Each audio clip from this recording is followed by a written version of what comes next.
Our last video was about the need for political innovation right now. Today, we'll take a walk down the road to that innovation by discussing community and economic development. Our communities, from inner cities to rural places all around the country, have faced systemic disenfranchisement and underdevelopment. We live in a world where the rich get richer, while our communities struggle to access even the basics of need. In far too many of our communities that should be the lifeblood of our country, economic prosperity is flowing to everyone, and that must change now.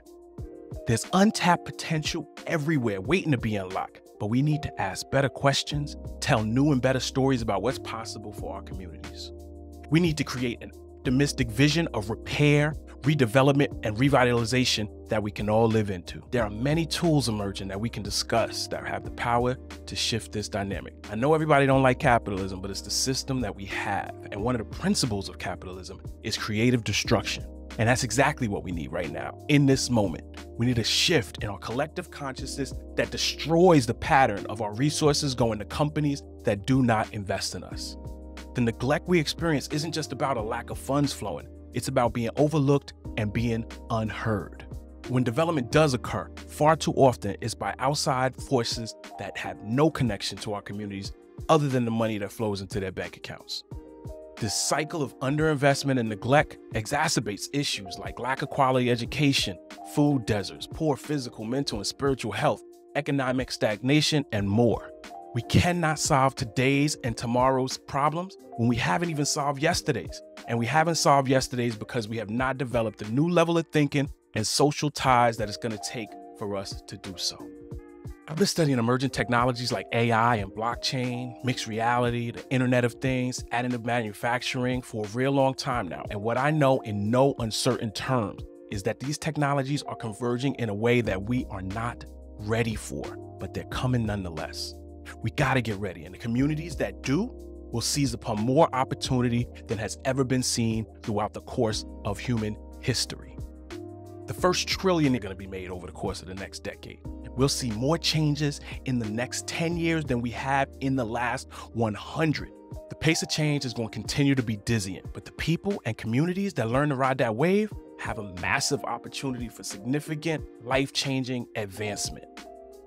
Imagine communities where investments are made into those who live in and love the community and have a vested interest outside of just financial success. Tools like blockchain are starting to make that possible in small pockets across the world. Smart cities are popping up all over the place. The transformation isn't just economic. It's about human connection. It's cultural. It's communal. People are building a narrative of thriving, sustainable communities and what that can look like. Community development is not just about new buildings. It's about building new communities. By revitalizing neglected neighborhoods, we can create affordable housing, generate jobs, and stimulate our economies. Affordable housing where the people who live there actually have ownership stakes. With public incentives and strategic economic development can and will create a new culture of community. The future of work, financial literacy, and entrepreneurship training will be drivers for this new and inclusive growth. A system where everybody benefits and doesn't just survive, but actually gets to thrive. Our collective success depends on our collective organization. This will allow us to nurture the ideals we say we stand for as a country. This is what happens when you create a government for the people, by the people. Now I ask, are you ready to join a movement to make that happen? Will you be a part of the people who architect this new reality? It's time for new leadership and a culture of consensus, connection, and collaboration. We need to heal our communities and uplift them. And in doing so, we will heal and uplift the world. Let's create a brighter future together, and let's create a brighter future together